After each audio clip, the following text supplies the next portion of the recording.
Hey everybody, so this is going to be a little bit of a different video. This is going to be how to size your watch band on whether you have an Oyster band case or not. So this is the one we just got through building in our last video. Now I got to size it to my wrist. And that's one of the most important things that you can do. Looking at this one I had just made the other night, that you want it to fit properly to your wrist. Uh, I cannot tell you enough how much it aggravates me when I see somebody with, we'll say, a fake Rolex, and they've got it on their wrist, and I'm going to give you a description of it, and they're just wearing something like this. The band's real loose and they're just slinging it all over the place, or they're wearing it like this and trying to show it off to their friends like, yeah, I got a real one, I got a real one. Okay, let's just stop right there. If you have a legitimate Rolex watch, it's going to be sized properly to your wrist, because that's what they're going to do at the AD, okay? They are going to size that properly to your wrist. They are not going to let you walk out of that store until it is properly sized to your wrist, period. So whenever you see someone wearing a Rolex watch and it is slinging it all over the place with about a billion links loose on it, and it's going up and down their arm, I guarantee you it's going to be a 100% and total fake. Okay? That's just something that they're not going to do and allow to happen. And we're going to use this as an example for if you don't have a Rolex, because this one is not real at all. Not a piece of it is real. Okay, we're going to use this as an example for a real one, even though this one is not legitimate. It operates under the exact same principles as a real one. Okay, and what we're going to do for this is I'm going to show you how that's done for whichever watch you may have. And normally, when you have a real Rolex that you have just bought, and I'm sorry, I'm going to remove this because the links on this, I have already sized it. So that's not going to work for the video because they're all gone. But what we are going to do is we're going to come back to plan B, and we're going to use this one. All right, so on a real Rolex watch, you're going to notice that it does have screws. Now, when you are removing a screw from a legitimate Rolex watch, we're going to come in a little bit, and I'm going to show you this. On a legitimate Rolex watch that you have, then there's a lot of do-it-yourselfers out there. They're going to buy a regular mini screwdriver set, and you need to be very careful on which set you buy, simply because some of those sets, or a lot of those sets, are magnetized. And if they are magnetized and you are using a magnet on a stainless steel watch band, there is a very high probability you're going to magnetize that movement and it's going to be screwed up. I've had a lot of people, oh, my watch is screwed up. You didn't build it right. And I'm looking at them and like, well, hold up. Number one, did you take links out of your watch? And they come back and they say, well, yeah, I did. Read that box set. What does it say on the back of those instructions? Oh, it says it's magnetized. Yeah, that's probably your issue. So you need to demagnetize your watch and bring it back to me. So be careful on the sets that you get. Now, when you're changing out these screws, make sure that length of that screw is the length of your screwdriver blade, like so. If you don't, you're going to chew it up. So when you do have the proper screwdriver in your screw head, you can simply take out that screw and it will come out. Okay? Now, on a real Rolex, it's going to be a little bit more difficult, quite possibly because they use Loctite. Yes, they do. They use Loctite.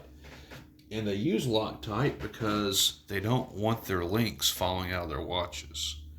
So it'd be a good idea if you have a replica watch or a real one, because the principle is the same, because they make them so good now that they use the same build tactics and design as a real one. So when you do take that screw head out, which we can see on this one, this has been done,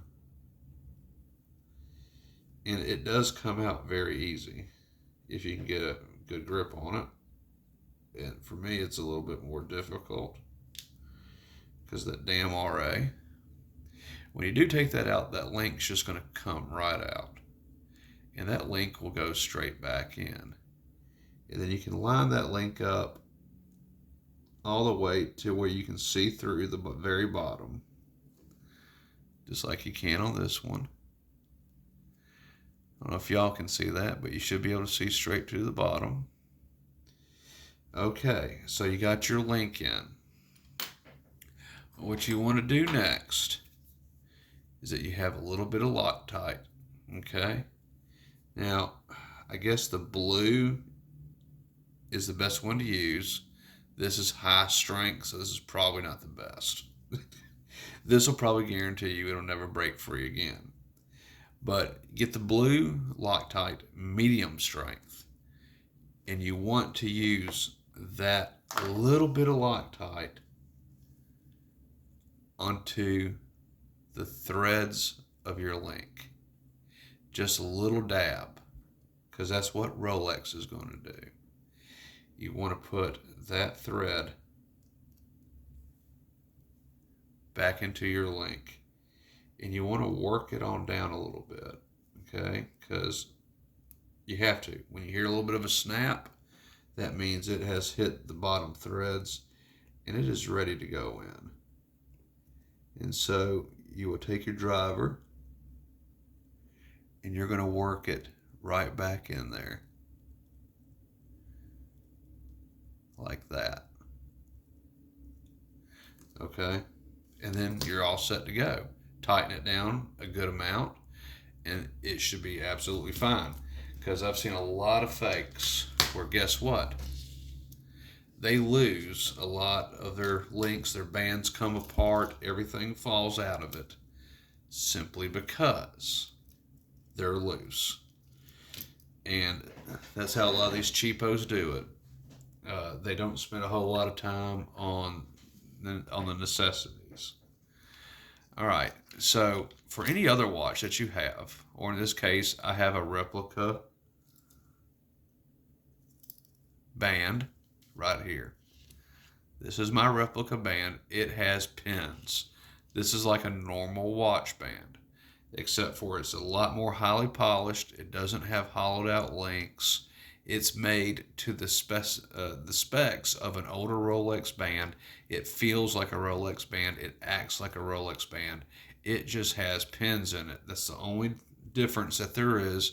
I can't say I like that too much, but I will say that that is as close to a real Rolex band as you can get. And I promise you it is, because I have felt so many real ones over the years that I can tell you personally for a fact that that does feel like a real Rolex band.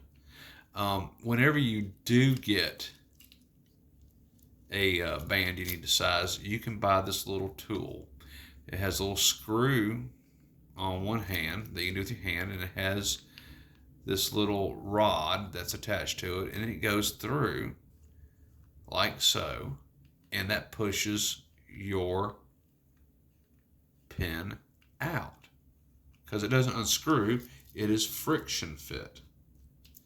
So I got to size my replica watch that I just made. So I'm going to stick it in here, and I'm going to line up that pinhole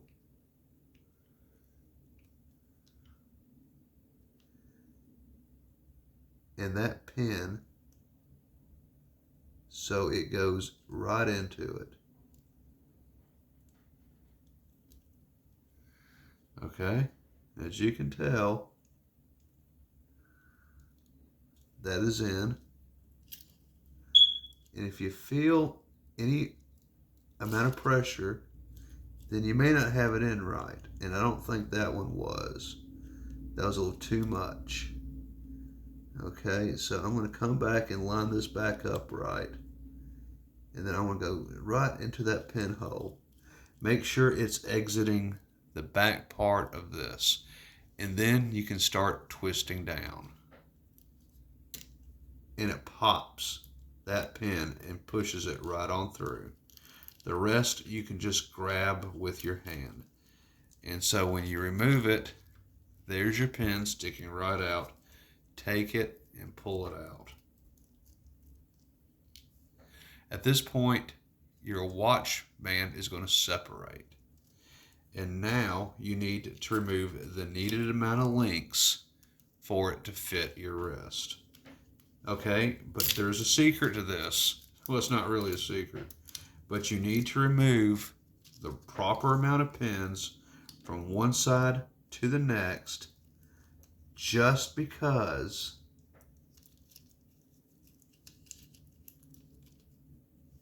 you want to make sure that the clasp on the back matches your watch. Okay, you don't want to have the clasp be uneven. That is something Rolex would not do, and that's going to be a guaranteed noticeable fake, because Rolex is never going to do something that's going to be uneven. So you need to remove the proper amount of links. So we're doing that now, and I'm pushing out that other pin. So I'm taking on this watch for my wrist personally, I'm taking out a total of 3 pins. I got this little girly small wrist,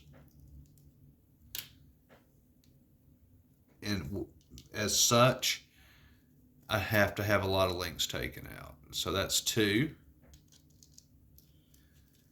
Okay, and what I want to do is before I move on to the next side, I want to go ahead and I want to match both of these back up. And I want to put the pin back through so it can join them together. Make sure that everything is lined up properly. You can grasp it with your 2 fingers to keep everything in place. And you want to slide your pin back through. Okay? Now you got your pin coming back through. It's there. It's not fully all the way in. You can, try to use your plastic tool to press that pin back in, which sometimes works, but all the more likely it's not. It's going to hang out a little bit. So you want to have a little mini hammer ready to go. This little mini hammer that I have is going to make sure that pin goes back in.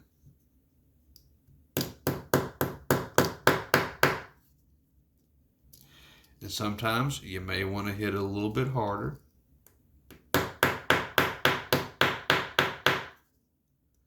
Because you want to make sure. Now I can still feel that pin poking out some. That's not good. That's not what I want. So I'm going to come back and I'm going to adjust it a little bit more. And I'm going to adjust it a little bit more by hitting it a little bit harder on the surface. Now it's nice and smooth. I have it on this plastic surface of the tool I used, not on the rubber mat. That won't allow the full force to go back into it, thus the energy being dispersed through the rubber. Okay, so we have that done. But if we look at the watch, and you can see the case and the clasp, it does not match up. The clasp is off. It is off because, of course, you've taken 2 links out of it.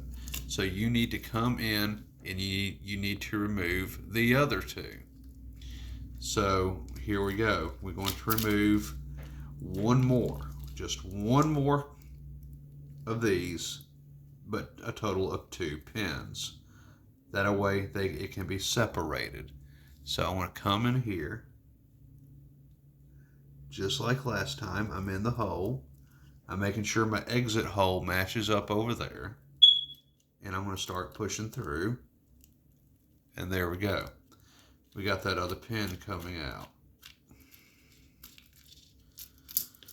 So go ahead and pull that pin out. And boom.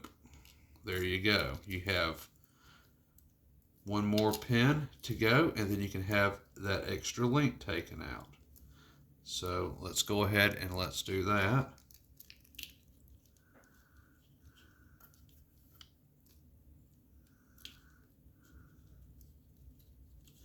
And I tell you what, on this one, because the clasp is on, let's undo the clasp. That way it can be completely flat. So I got one more pin to go. And then we're going to have this watch sized up. So I'm going to come back in there. There we go. I'm pushing that other pin right on through. And then that's going to separate that other link from the rest of the band. Boom. And now, just like before, we're going to join them together. Make sure that this link right here and that link right there is on the polished edge. You want to make sure it's a good fit. So let's go ahead. Alright, so there's the polished edge and the polished edge right here. Alright, you don't want those links to be flipped over to show the dull side.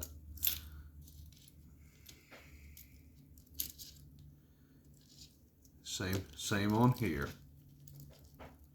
And this can be a little tricky at times, but once again, if you grab it correctly, you'll have everything lined up. And this takes a little bit of practice, okay? I make it look a little easy, but I've done this a billion times. All right, and sometimes you'll have to put the other end through first. And it's going to be a little hard to get them to go through, okay? But if you do it just right, a lot of the times, I didn't do it right at all, did I?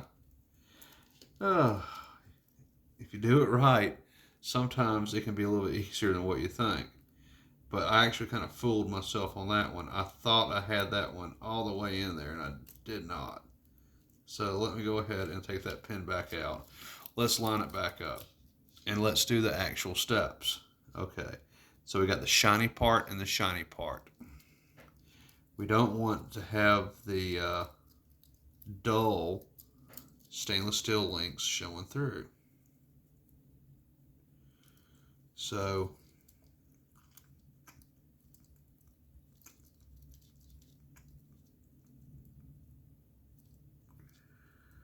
there we go. Now I know that's together. That has to be together, but don't let it fool you. Sometimes it can. All right. Now that should be joined all the way up. I can press that one in with my fingers. That damn smoke detector. All right, so here we are once again. That's in, but it's not fully in. It's going to take a little whack of your little mini mallet. All right. I can feel that right there. You can see that right there. Take your little mallet and you can knock it flat. Now, some people, they're going to put tape across here so you don't scratch it. Me, I don't really see an importance in that. Unless you're working with someone else's watch and they're very peculiar.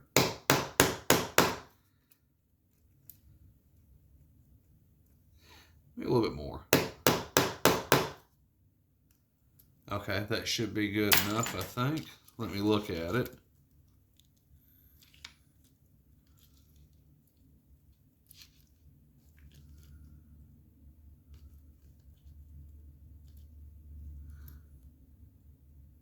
Yeah, that feels pretty good. So let's zoom it out and let's see how this watch is going to fit my wrist. Is it going to fit pretty well? Is it going to fit the way I want it to? I don't know. We're going to see.